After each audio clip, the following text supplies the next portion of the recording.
Hi guys, welcome back to Physics World, and today I'm back with another one shot on very important topic of physics. So today we are going to study about the behavior of perfect gas and kinetic theory. So let's start with today's lecture. Okay, so first topic है जो हमारा that is ideal gas. ठीक है, किसी gas को ideal कब बोलेंगे? An ideal gas is that gas which strictly obeys gas laws. ठीक है, जो गैस लॉज को स्ट्रिक्टली ओबे करेगी उसको बोलेंगे आइडियल गैस. हमारे पास कौन कौन से लॉज है? Boyle's law, Charles law and Gay Lussac law. ठीक है. फर्दर जो भी आइडियल गैस होंगी उसकी दो कैरेक्टरिस्टिक्स होती हैं. सबसे पहले जो साइज ऑफ द मॉलिक्यूल है that must be zero. Second, there must be no force of attraction और repulsion among the molecules of the gas. ठीक है, जो गैस के मॉलिक्यूल्स हैं उनके बीच में कोई भी फोर्स ऑफ अट्रैक्शन या रिपल्शन नहीं होगा. Now there are some important points कि no real gas is ideal gas. ठीक है, कोई भी जो रियल गैस हम देखते हैं अपने इन्वायरमेंट में कोई भी आइडियल गैस नहीं है, लेकिन अगर हम उनको कुछ सर्टेन कंडीशंस प्रोवाइड करें तो वो आइडियल गैस की तरह बिहेव करती है. Like extremely low pressure and high temperature some gases behave as ideal gases. Okay, तो वो बिहेव कर सकती है at certain conditions but real में आइडियल केस नहीं होता है. सो अगर हम इस ग्राफ से देखें तो जो आइडियल गैस के केस में क्या होगा, एक स्ट्रेट लाइन होगा, it must be constant.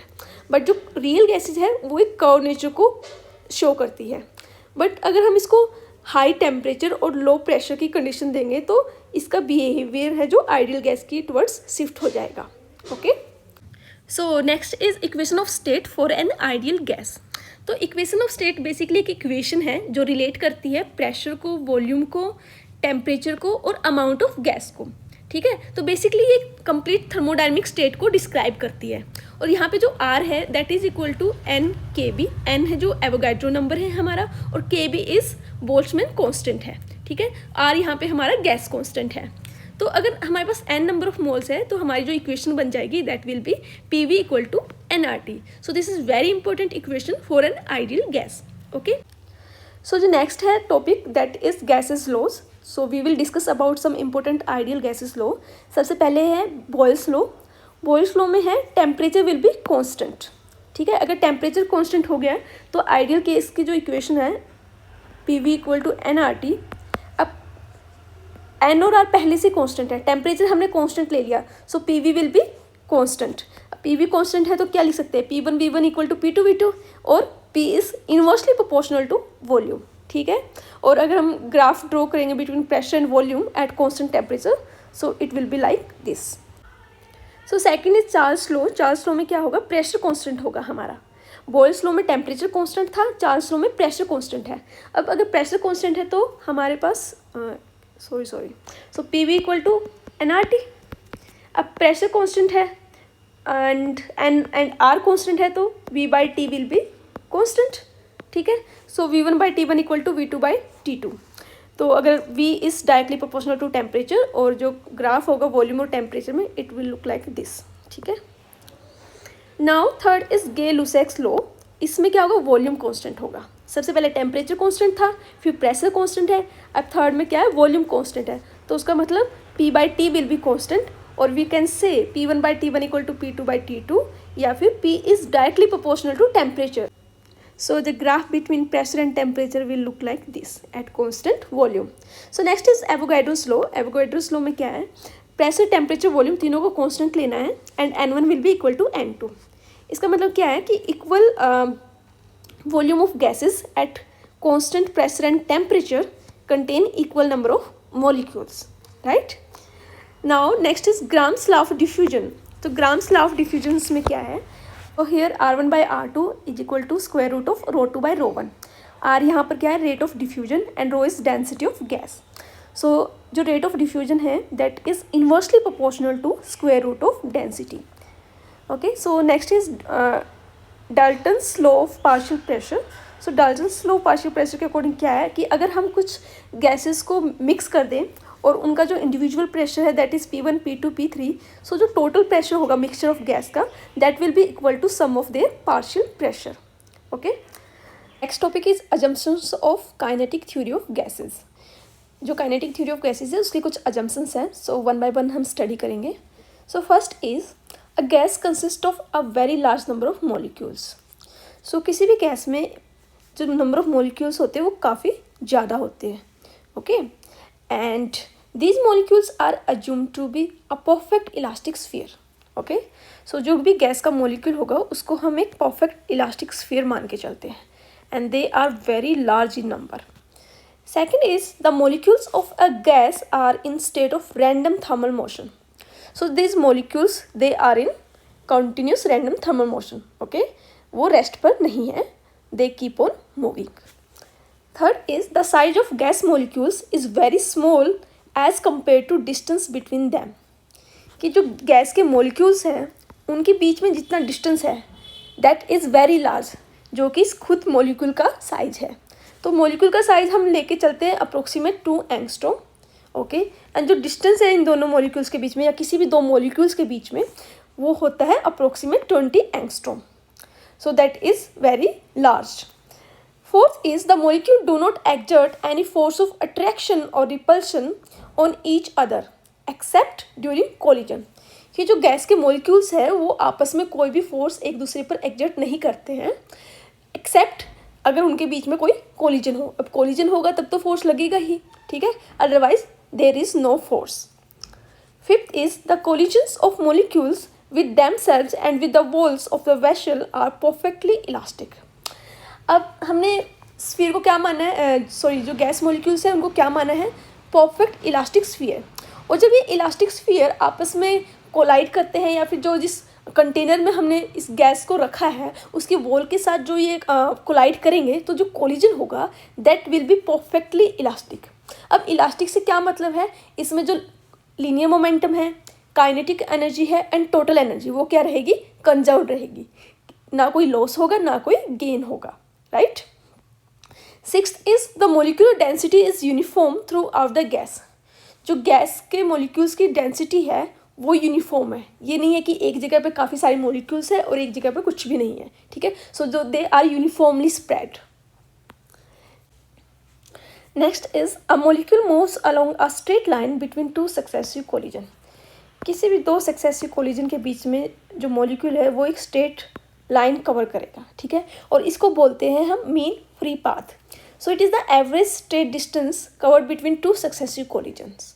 Okay, and last is the collisions are almost instantaneous. इसका मतलब क्या है कि मॉलिक्यूल्स का जो कोलिजन होता है आपस में वो काफ़ी इंस्टेंट होता है और मोस्ट ऑफ द टाइम जो मॉलिक्यूल्स है वो फ्री मूव करते हैं. Okay okay, so next topic is pressure due to an ideal gas. अगर हम किसी भी आइडियल गैस को किसी कंटेनर में रखते हैं तो उसकी वजह से कितना प्रेशर होगा, ठीक है. तो इसके लिए हम सबसे पहले कंसीडर करेंगे कि मान लो हमारे पास एक क्यूब है, ठीक है, जिसकी लेंथ है L, ठीक है, साइड जिसकी है L, और इसके अंदर हमने एक आइडियल गैस को फिल कर दिया. अब मान लिया there are n number of molecules, ठीक है, जो कि रैंडम मोशन में हो गए. और रैंडम मोशन में है तो क्या होगा, वॉल के साथ भी कोलाइड करेंगे, आपस में भी कोलाइड करेंगे, तो क्या होगा, there will be a pressure inside this cube. Okay, वही हमें निकालना है कि वो कितना होगा. अब सबसे पहले हम कंसीडर कर लेते हैं कि ये वाला जो फेस है क्यूब का, जो ये वाला, इस पे मॉलिक्यूल्स कोलाइड कर रहे हैं, ठीक है. तो सबसे पहले इसके लिए निकालेंगे एक्स डायरेक्शन में कि कितना वो हो रहा है, उसके बाद हम उसको जनरलाइज कर लेंगे वाई और जेड डायरेक्शन के लिए, ठीक है. तो मान लिया हमारे पास ये मॉलिक्यूल्स हैं, ये इस साइड मूव कर रहा है और इसके साथ इस फेस के साथ कोलाइड कर रहा है. अब कोलाइड के बाद क्या होगा, इलास्टिक है, ये वापस से रिवर्स हो जाएगा 180 डिग्री से, और ये कौन सी डायरेक्शन में जा रहा है, -x में, ठीक है. तो बिफोर कोलिजन जो इसके कंपोनेंट हम लेकर चलेंगे that will B Vx, Vy, Vz. अब आफ्टर कोलिजन ये कौन सी डायरेक्शन में जा रहा है, -x डायरेक्शन में जा रहा है, तो इसका जो वेलोसिटी का कंपोनेंट है वो क्या हो जाएगा, x डायरेक्शन में -Vx.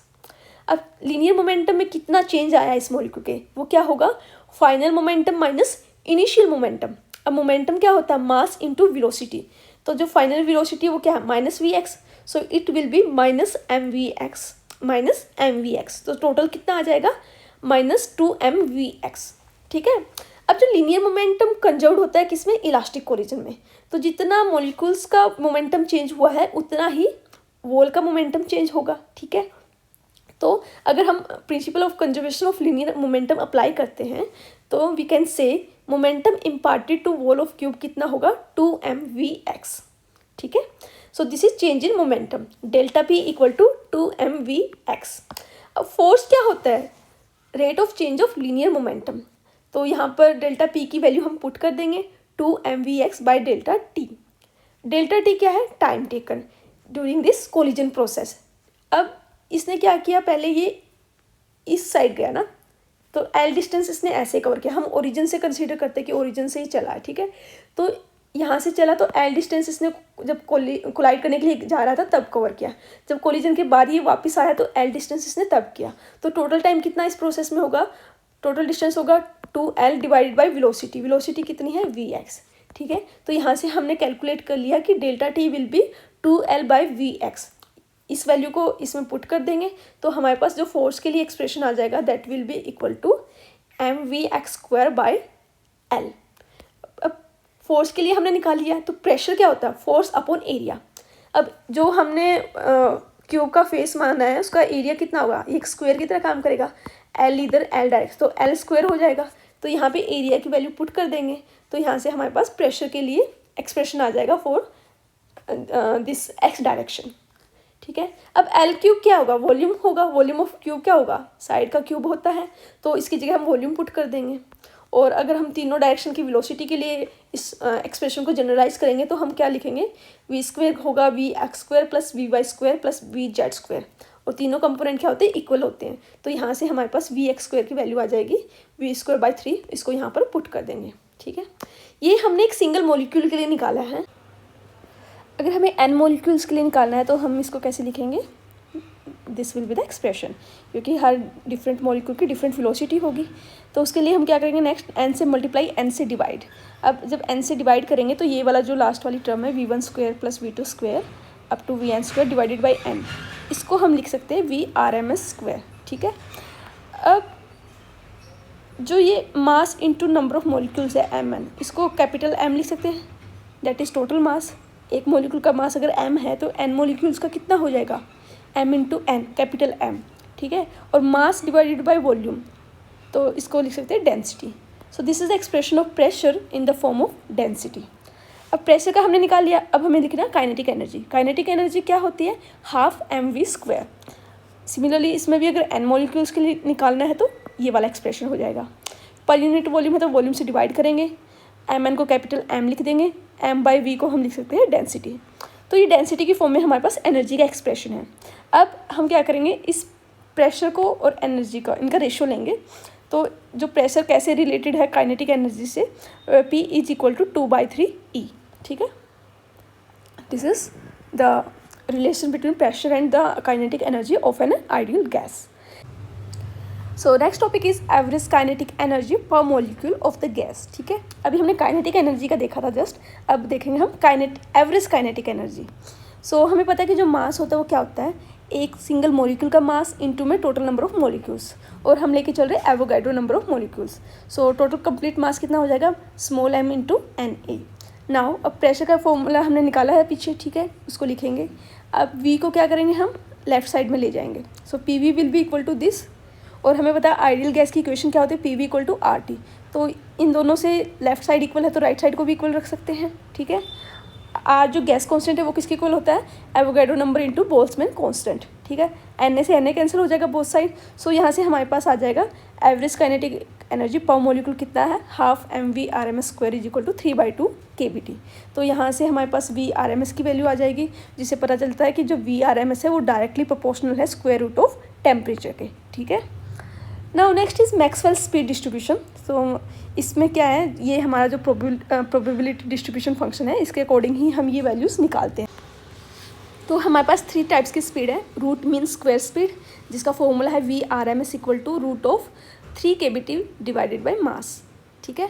एवरेज स्पीड में आ जाएगा root of 8 kBT by πm, and most probable speed में आ जाएगा हमारे पास MP equal to root 2 kBT by M। तो ये तीनों काफ़ी इंपॉर्टेंट फॉर्मूलाज है, इनको याद रखना है। और अगर इनकी रेशियो देखें तो हमारे पास ये वाला आ जाएगा, क्योंकि square root of kBT by M सब में कॉमन है, वो कैंसिल आउट हो जाएगा, ठीक है।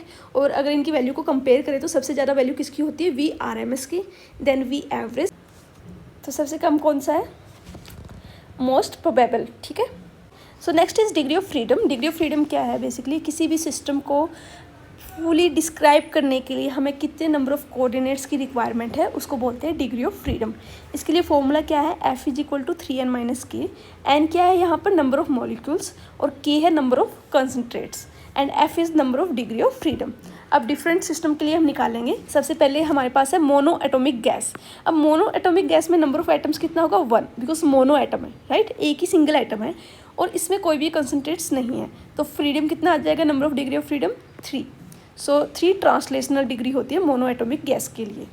Second, di atomic gas. अब डाई एटॉमिक गैस है तो हमारे पास 2 एटम है इसमें, ठीक है, नंबर ऑफ एटम्स कितने हो जाएंगे, 2। अब कंसनट्रेट क्या है, 1, कि इनके बीच का जो डिस्टेंस है दैट इज़ कांस्टेंट, ठीक है। तो टोटल फ्रीडम कितनी आ जाएगी हमारे पास, 5। इसमें क्या है, 3 ट्रांसलेशनल है, 2 रोटेशनल है, okay. Next is try atomic gas. अब ट्राई एटॉमिक गैस में हमारे पास 2 केसेस है। First is linear molecule. अगर लीनियर मॉलिक्यूल्स है हमारे पास तो इसमें n इक्वल टू 3 और कंसनट्रेट्स कितने आ जाएंगे, 2, बिकॉज ये वाला डिस्टेंस भी फिक्स है, ये वाला भी फिक्स है, तो F इक्वल टू हो जाएगा 7। अब सेकंड जो नॉन लीनियर मॉलिक्यूल है, नॉन लीनियर मॉलिक्यूल में हमारे पास क्या है, 3 कंसनट्रेट्स होंगे, क्योंकि ये वाला भी फिक्स है, ये वाला भी और ये वाला भी। सो इसमें डिग्री ऑफ फ्रीडम हो जाएगी 6। So next is law of equipartition of energy. अब number of degree of freedom हमने देख लिया कैसे निकालते हैं, ठीक है। तो इक्वी पार्टीशन एनर्जी का लॉ क्या बोलता है कि energy associated with each degree of freedom of molecule is half KBT, कि हर एक डिग्री ऑफ फ्रीडम के साथ हाफ KBT एनर्जी एसोसिएट होती है। तो बस हम क्या करेंगे, total number of degree of freedom निकालेंगे, उसको हाफ KBT से मल्टीप्लाई कर देंगे, so that will be the total energy of that molecule. इसमें एनर्जी जो 3 टाइप्स की होती है, ट्रांसलेशनल, रोटेशनल और वाइब्रेशनल, ठीक है। और वाइब्रेशनल में भी 2 पार्ट होते हैं, काइनेटिक एनर्जी की वजह से और एक पोटेंशियल एनर्जी की वजह से, ठीक है। तो जो ट्रांसलेशनल और रोटेशनल डिग्री ऑफ फ्रीडम होती है वो कंट्रीब्यूट करेगी half KBT to the total energy. But vibrational mode में क्या है, दोनों चीज़ें, काइनेटिक एनर्जी भी, पोटेंशियल एनर्जी में भी एनर्जी भी, राइट। तो वाइब्रेशनल मोड कितना कंट्रीब्यूट करेगा, डबल ऑफ हाफ KBT, मतलब KBT।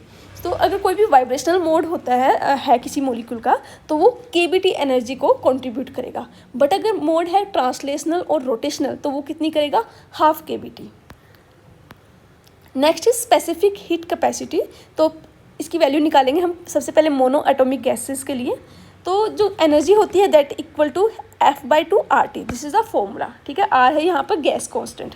अब मोनो एटॉमिक गैस के लिए हमने देखा था कि जो डिग्री ऑफ फ्रीडम आए थे 3, तो यहाँ पे टोटल एनर्जी कितनी हो जाएगी, 3/2 RT। और हमें पता है कि जो specific heat capacity at constant volume क्या होता है, कर्ली U/कर्ली T।